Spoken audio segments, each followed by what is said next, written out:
Welcome to the Deep Dive. Today, we are opening the sources on a subject that I think for a lot of us feels intensely personal. But researchers are now treating it with the gravity of, well, a global epidemic, chronic loneliness. And that shift in perception is really one of the most important things to grasp here. It's not just about missing a friend on a weekend. Not at all. It's a public health crisis. We're seeing actual political responses now. The UK, Japan, they've set up ministers for loneliness. The US Surgeon General has made it a major priority. So this has moved way beyond just a mental health issue. Oh, completely. It's seen as a universal threat to our longevity, to our physical wellness. Okay, so before we dive into the data, we have to be really clear on the definition. Because lonely and alone get used interchangeably all the time. But clinically, they're worlds apart, right? That distinction is absolutely critical. Loneliness is, at its core, subjective. It's the emotional response you have to a perceived gap between the social connection you want and the social connection you actually have. Perceived gap. So it's about the feeling. It's entirely about the feeling. It's the distress you feel when your social needs just aren't being met. So if I decide to go live alone in a remote cabin because I love my solitude, I'm socially isolated, but I'm not lonely. Exactly. You're objectively alone, but there's no gap between what you have and what you want. So no loneliness, but you can also be at a huge party or in a busy office and feel profoundly lonely. Because the connections aren't deep enough. They feel superficial. It's about quality and perception, not quantity or just being near people. Okay, that clarifies our mission for this deep dive. We're going to explore the really profound physical and cognitive fallout of this state, then look at the biological reasons why it causes disease, and finally unpack how something like cognitive behavioral therapy, CBT, can actually offer a solution. When you look at the health consequences, the numbers they're genuinely staggering. It puts loneliness in the same risk category as some major diseases. It does. We're talking about mortality. The risk is comparable in magnitude to things we spend billions fighting: obesity, air pollution, a completely sedentary lifestyle. That's incredible. It is. The big meta-analyses show that lonely individuals face somewhere between a 22% and a 26% increased risk of dying from any cause. When you put it like that, equating the feeling of loneliness with the dangers of, say, smoking, it just completely reframes the whole problem. It has to. But I saw a little wrinkle in the data when they tried to separate the feeling lonely from the being isolated. Yes, that's a really important nuance. When you test both factors together, the subjective feeling and the objective isolation, some limited evidence suggests that objective social isolation can sometimes be the more powerful predictor of mortality. So what does that actually tell us? It suggests that while the emotional pain of loneliness is terrible, the actual structural lack of a social safety net, no one to check on you if you fall, no one to bring you soup when you're sick, that might be the thing that ultimately drives the worst outcomes. So both matter, the feeling and the reality. They both matter profoundly. Okay, let's get specific. The heart.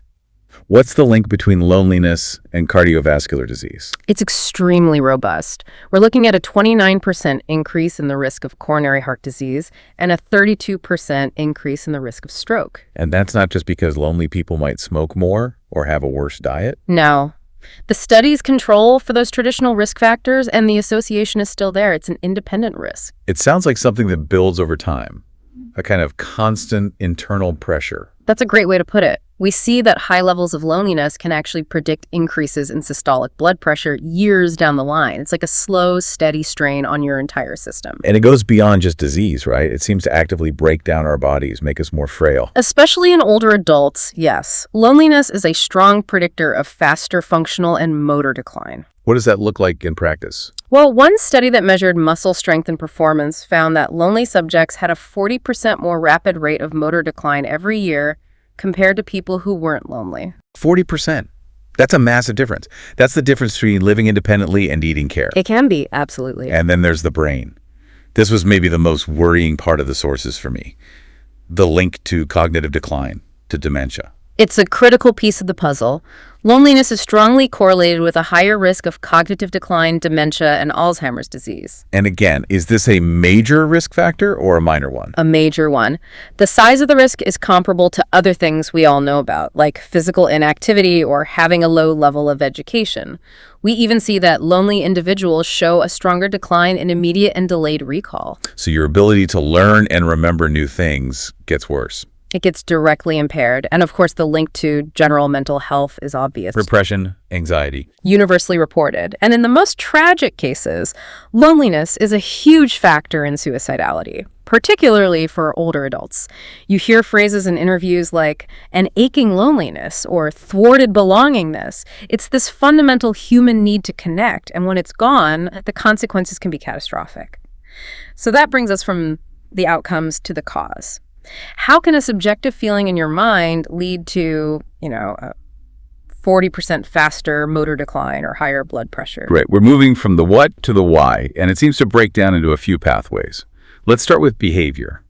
If you're lonely, you're probably not that motivated to take care of yourself. That's the behavioral link, and it's a big one. Lonely individuals are much more likely to engage in unhealthy behaviors: smoking, drinking too much, being physically inactive. And there are a couple of theories for why that happens. There are. The first is called the social control hypothesis. The idea is that when you don't have close relationships, you don't have that gentle, or maybe not so gentle, social pressure that keeps you on track. Your partner telling you to go for a walk, or a friend asking if you've been to the doctor. Exactly. That external accountability is gone. The second part is just impaired self-regulation. Chronic loneliness is stressful, and that stress depletes the mental energy you need to make good choices. It's just harder to resist the cigarette or get off the couch. Much harder. And then there's sleep. The sources point out that loneliness doesn't just mean less sleep, it means worse sleep. Yes, a very specific kind of dysfunction. It's linked to greater sleep fragmentation and worse subjective quality. So you wake up more often during the night, even if you don't realize it, and you just feel less rested. And there's that fascinating evolutionary theory behind it. It's a really compelling idea. Think about our ancestors. If you were alone at night, you were vulnerable to predators, to rival groups. So that feeling of being alone and exposed would keep your nervous system on high alert. So loneliness today taps into that ancient survival circuit. It seems to. It increases your vigilance, which leads to lighter, more broken sleep. Your body is basically waiting for a threat that never comes, so you never get that deep restorative rest. Okay, so you've got bad habits and bad sleep. But the real silent killer seems to be what's happening inside the body, the biological dysregulation. This is where the long-term damage really sets in. Chronic loneliness disrupts two of our major biological systems. First is the neuroendocrine system. We see higher resting levels of the stress hormone cortisol in lonely people. And cortisol is good in short bursts, but bad long-term. Very bad. Chronically high levels damage tissues, impair memory, and strain the heart. The second system is systemic inflammation. Inflammation. We hear that word a lot. Because it's so important. Lonely individuals have higher markers of inflammation. Your body is essentially acting like it's constantly under threat of injury.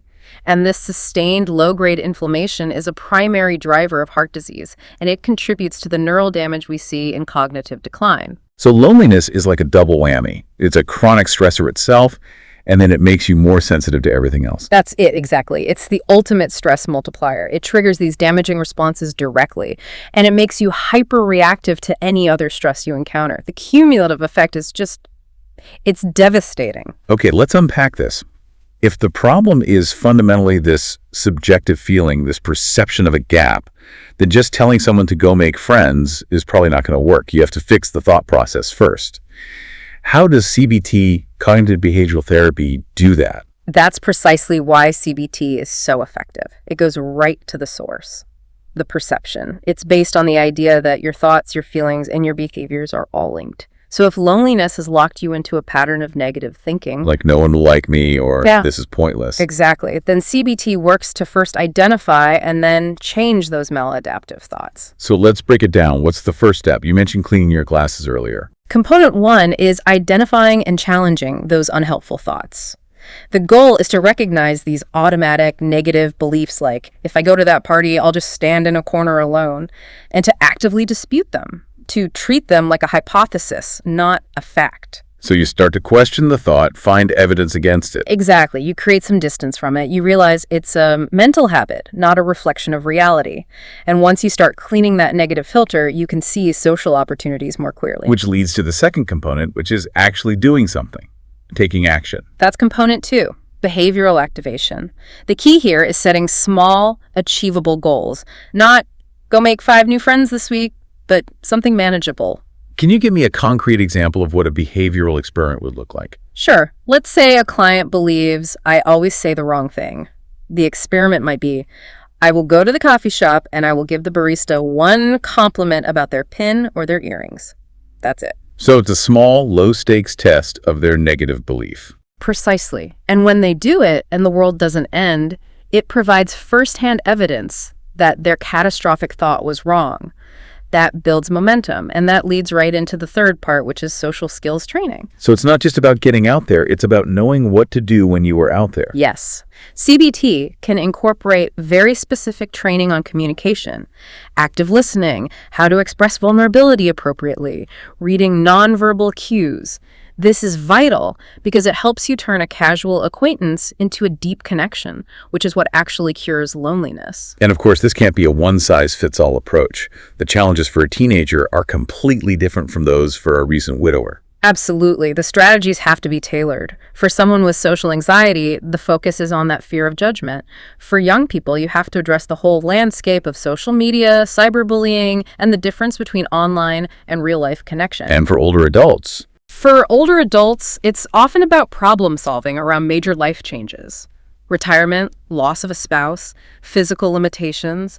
The therapy focuses on helping them find new ways to build a social network, maybe by adapting old hobbies or finding new community groups. and technology has just completely changed the game for delivering this kind of therapy, hasn't it?